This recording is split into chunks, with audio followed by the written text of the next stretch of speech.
স্ত্রীকে কখনো মা বাপ সন্তান সন্ততির সামনে কোনো ভুল ত্রুটি হলে শাসন করবেন না।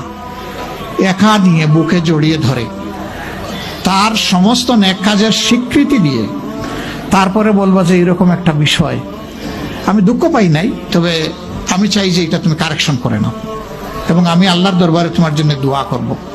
মাথায় হাত রেখে একটু দোয়া করে দেন।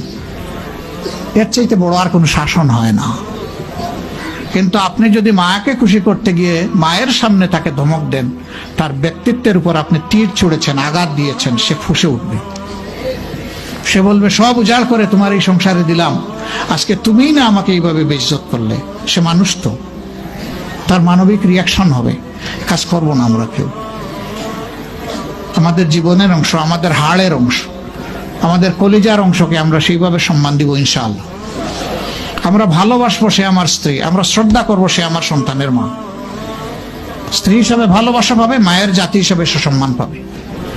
এই দুইটা ব্যালেন্স করে যদি আমরা চলি, গড় হবে জান্নাতের টুকরা ইনশাআল্লাহ।